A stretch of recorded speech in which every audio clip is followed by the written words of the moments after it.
Cuando llega un momento así, parece imposible poder seguir viviendo. Y comerse todo lo que contiene el frigorífico parece inevitable. Bridget Jones calmaba su frustrada soltería comiendo. Seguramente no sabía que sufría de comer emocional, un trastorno que afecta a millones de personas en el mundo. Quienes la padecen no comen para calmar el hambre, sino para aplacar sus emociones. Y como Chus, terminan por caer en la adicción a la comida. Yo no tenía hambre, pero tenía que comer. Estaba llena, pero tenía que comer. Sienten cólera, soledad o tristeza y se dan un atracón de patatas fritas o de chocolate. Es placer al instante. Alimentos grasos, dulces o salados, pero siempre de enorme aporte calórico. Y como consecuencia, el peligro añadido de la obesidad. Es el caso de Ascensión Fernández, la Chon. Comer, ver la tele y dormir. Eso es lo mío.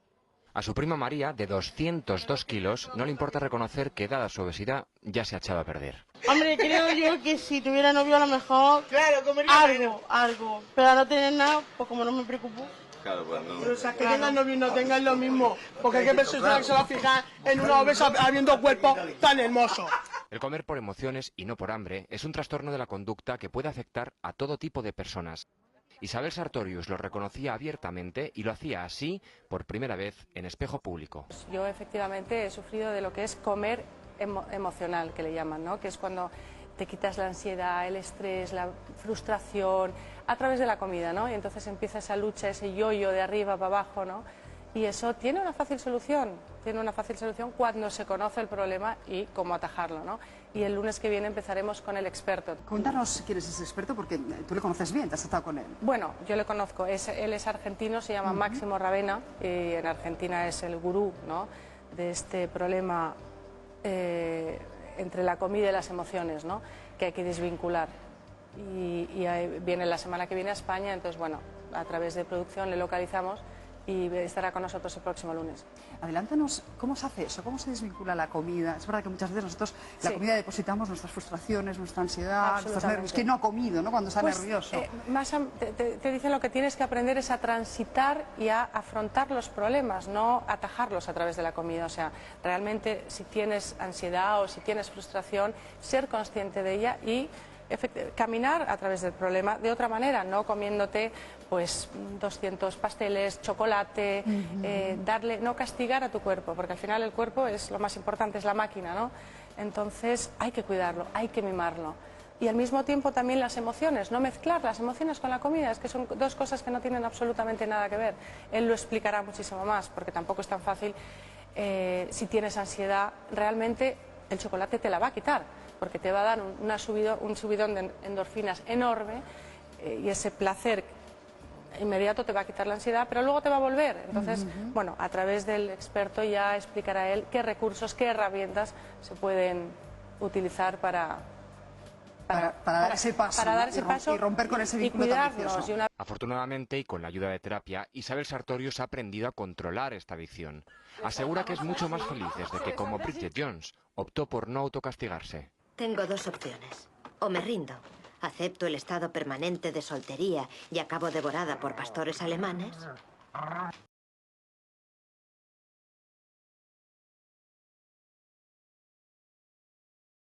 Isabel, ¿te has curado? Me he curado. Yo creo que como cualquier tipo de adicción, esto es para toda la vida. Lo que pasa es que ahora sé ponerle un nombre a lo que me pasa. O sea, antes yo creía que era hambre y no tenía ni idea que yo a lo mejor estaba gestionando de esa manera la tristeza o bueno, cualquier otro tipo de emoción. Ahora sé lo que pasa, pero yo tengo la sensación de que esto es hay que estar atento para siempre. Como todas las adicciones son de por vida, como ¿no? todas las adicciones. De hecho, por ejemplo, el otro día, ¿no? Ahora, el otro día, antes que era la primera vez que yo venía a este programa y estaba un poco nerviosa, por la noche, como a las 2 de la mañana, ya tengo el hábito creado me fui a comer un poco de cereales, que sé que no lo tengo que hacer. ¿Cuál es la diferencia? Que ahora sé exactamente que tenía lo que me está pasando, sé que era ansiedad y entonces en vez de tomarme una caja me tomé unos poquitos, una medida poquita y bueno, ya sabía que era por ansiedad, me comí unos poquitos y no pasa nada, pero la adicción está ahí. Yo les quiero presentar el artífice del cambio de Isabel, es el doctor Máximo Ravena. Él es bueno, un reconocido, prestigioso psiquiatra argentino. De hecho, le tenemos aquí durante unos días, pero habitualmente pasa consulta en Argentina y bueno, pues ha accedido a venir para contarnos exactamente cuál es la terapia, el tratamiento que ha seguido Isabel. ¿En qué consiste esa terapia, doctor? Bueno, primero, más allá que el tema de Isabel es muy importante, no vine por Isabel especialmente, sino que además aprovecho para estar con ella porque obviamente estaba enterado de los muy buenos resultados que obtuvo. Vine para entrenar al personal de la clínica, a los profesionales de la clínica, vine para hacer grupos terapéuticos justamente de todo esto, tanto para gente que, digamos, tiene kilos por pena y otros que tienen penas porque tienen kilos. Yo diferencio estas dos áreas porque no toda persona que come tiene un comer emocional y al revés, a veces por comer, que es un problema bastante complejo, adictivo previo a ciertas comidas que van entrando despacio, aún sin las emociones de por medio, después se transforma en un hábito del cual no se puede salir y aparece, como decía muy bien el vídeo que estuvieron pasando, la obesidad y toda la negación y la euforia y después la depresión y todas las enfermedades que aparecen posteriormente. Y hay otras personas que en general, yo les comentaba, muchas veces no son tan gordas, que al revés tienen una actitud de perfeccionismo con la vida y de autoexigencia muy notable y que en realidad son bastante exitosas, que no aprendieron, digamos, aprendieron a cómo entrar en el mundo, pero no aprendieron a salir de ese mundo cuando el mundo es muy fuerte y muy frustrante.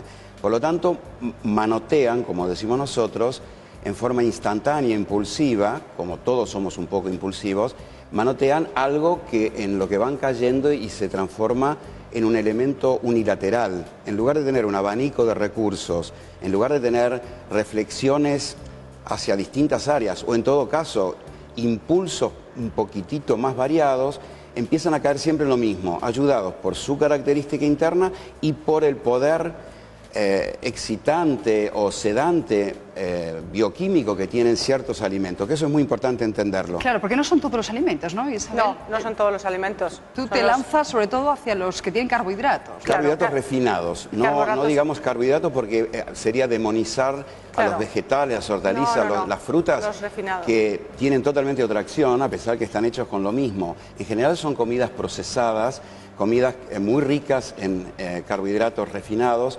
azúcar, harina, y la harina realmente ultra refinada genera un mismo camino, va por el mismo camino, aunque parezca increíble, por donde va la cocaína. O sea, es un dopaminérgico, o sea, actúa sobre neurotransmisores cerebrales del entusiasmo y la energía. Entonces, yo como, me aplaco porque mi cuerpo se organiza tanto por aumentar serotonina como dopamina, que son dos situaciones en donde actúan las drogas en general o los medicamentos, y cuando baja el nivel de estos elementos en el cerebro, en sangre, necesito volver a comer. Y ahí aparece el mecanismo adictivo, que no es lo único que le pasa a una persona que tiene comer emocional. La persona que tiene comer emocional, más que adicto, es un pobre de recursos. Es una persona que uno podría decir también un adicto es pobre de recursos, pero tal vez no es adicto, es simplemente una persona que recurre a un objeto que sabe que le genera, como decía el vídeo, un placer muy instantáneo, sabiendo al mismo tiempo que le va a generar una culpa posterior, que al mismo tiempo la va a deprimir y que va a calmar comiendo y que después va a volver a deprimir. ¿Tú te reconoces en todo ese proceso? Yo me reconozco absolutamente, y una cosa que yo diría, ¿no?, para ayudar al público, que lo que a mí me ayudó mucho es aprender a afrontar por el carril por donde tiene que circular cada emoción en vez de evitarla con la comida. Es decir, el día que estaba muy triste, pues a lo mejor antes me hubiese comido pues 20 cereales y ahora lloro, lo afronto, lo mimo, digo esto es lo que me está pasando, lo mismo con la frustración, lo mismo con lo que sea, ¿no? O sea, es muy importante afrontar esas emociones. Ese sería el paso final o el paso adulto. En el fondo somos todos víctimas de nuestra necesidad de mamá, de teta, de infancia, de volver a no tener responsabilidades muy fuertes. Cuando ella deriva su ansiedad al cereal, el estado de latencia del problema está en que va a buscar comida. Claro. Cuando la adultez de ella la hace llegar al cereal en lugar de ir al bocadillo o ir al chocolate.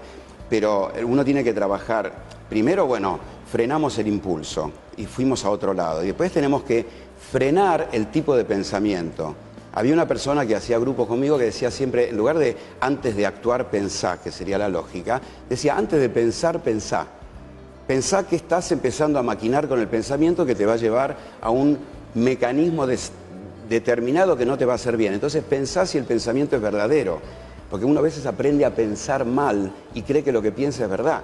Supongamos una persona paranoica, dice todo el mundo está en contra mío, voy a actuar defendiéndome, pero primero pienso si esto está bien o no está bien. Y luego hay un periodo, Susana, que eso sí me gustaría decirlo cuando yo empecé este tratamiento hace un año, ¿no?, de mucha vulnerabilidad, porque con la comida verdaderamente nos quitamos el dolor de esas emociones, ya no tienes esa pena y eso. Entonces, cuando dejas de usar la comida, esas sensaciones que antes te quitabas, esas emociones que antes te quitabas con la comida, ahora están a flor de piel, porque ya no estás usando la comida para quitártelas. Entonces hay un momento en que si estás triste, como ya no estás usando la comida, estás muy triste. Exacto. ¿Sabes lo que te quiero decir? Pero tienes que ser valiente y afrontarlo. La pregunta eso es lo clásica, que hay, ¿no? Pero hay unos meses en que esas emociones están a flor de piel. O ya te acostumbras, como todo, las empiezas a cuidar, las empiezas a mimar.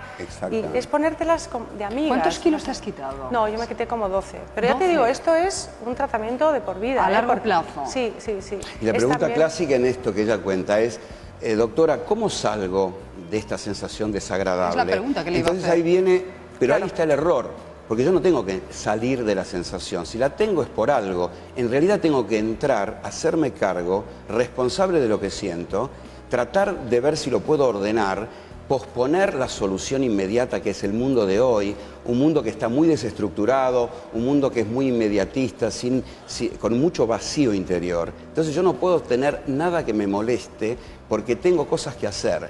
Y en realidad tengo que hacer que lo que me molesta me acompañe tanto como lo que me gusta, y al mismo tiempo voy tratando de usar otras cosas que tengo que preguntar, esas cosas cómo hago para que me ayuden a convivir con la pena y después ir resolviéndola, porque la pena tiene un origen. Que tenemos que ser maduros, afrontar esa pena y no buscar atajos.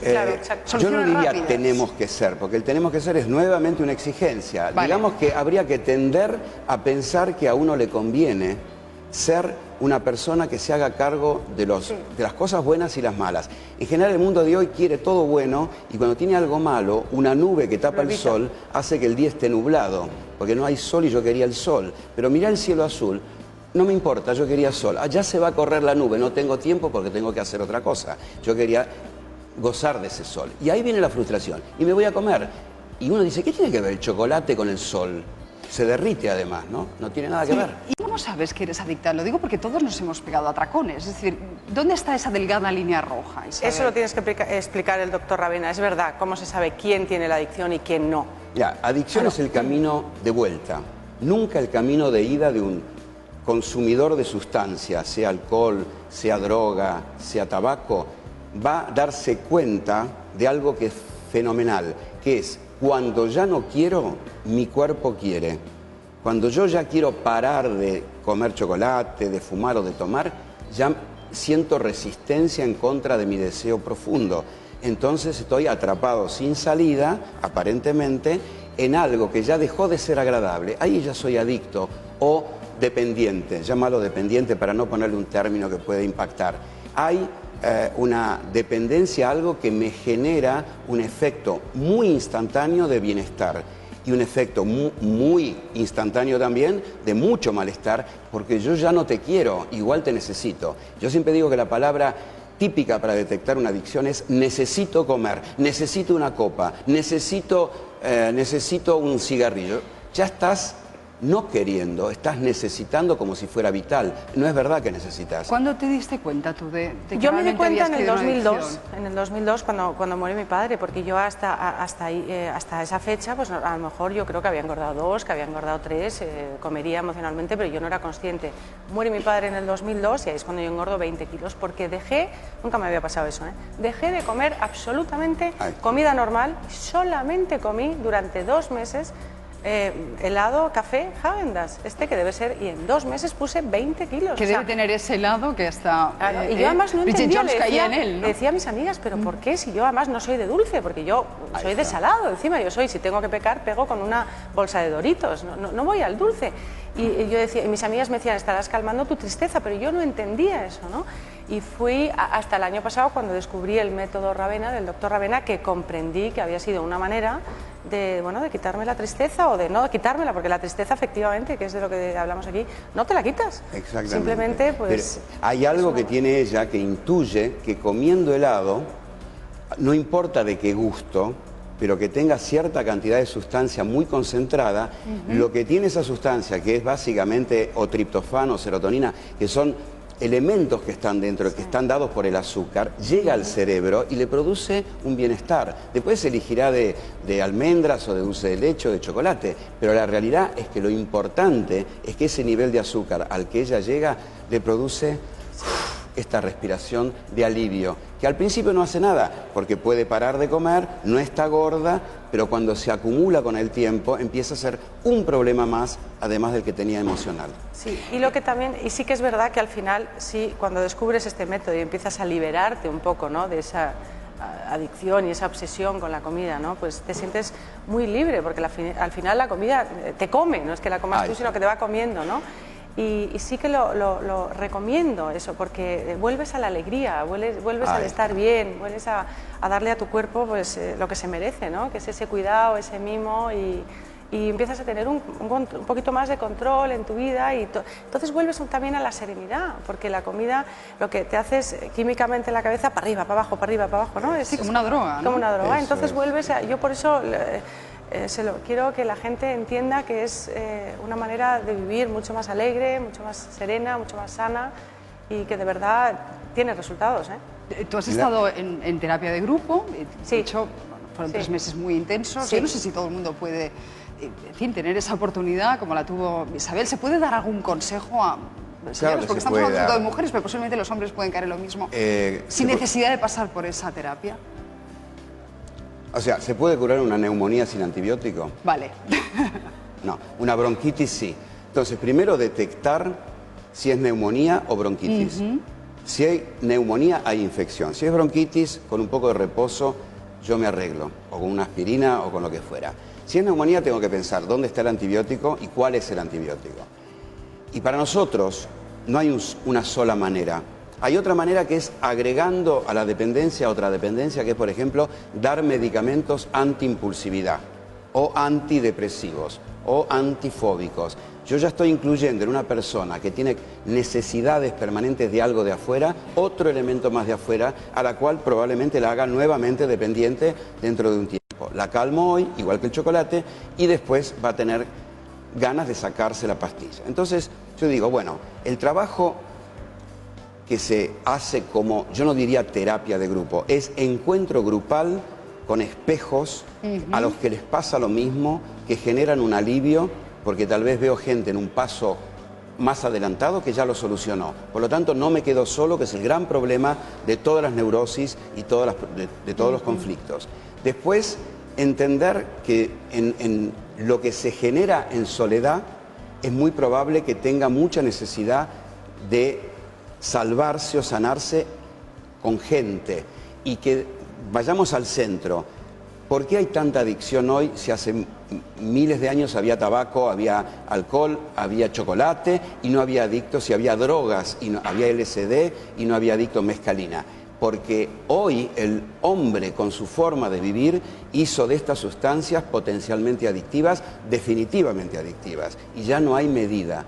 Entonces, si yo siento que no tengo recursos para entablar un diálogo conmigo, para tolerar la frustración, es obvio que estar con gente que está bien, no de autoayuda, sino gente que venga primero con un perfil terapéutico sólido y muchos pacientes alrededor, o gente que quiere resolverlo, puede ser que a mí me vaya mejor, porque empiezo a utilizar recursos mucho más saludables, humanos, que tienen que ver con la filosofía, la ética, la sociología, la psicología y todas las cosas que hacen a la vida. Agotamos el tiempo, pero a mí sí que me gustaría escucharte, Sí. Isabel. Bueno, pues en el fondo ese consejo que te dio el doctor y que tú te aplicas de ese cinturón emocional, ¿no? Ese cinturón de protección que llamamos, ¿no? Bueno, que le llama el doctor Ravena, que es pues eso, hacer deporte, rodearse de gente buena, inteligente, o sea, pequeñas ayudas, ¿no? Así es. Que nos van, pues eso, supliendo los 40 kilos de helado Häagen-Dazs a la semana, ¿no? O sea, ir trabajando en eso. Bueno, pues se llega. Doctor, muchísimas gracias. No, gracias Isabel, a ustedes. hasta la semana próxima. Gracias. Nosotros Gracias a ti. seguimos. Estaba guapa. Decía que esta semana te ha tocado a ti.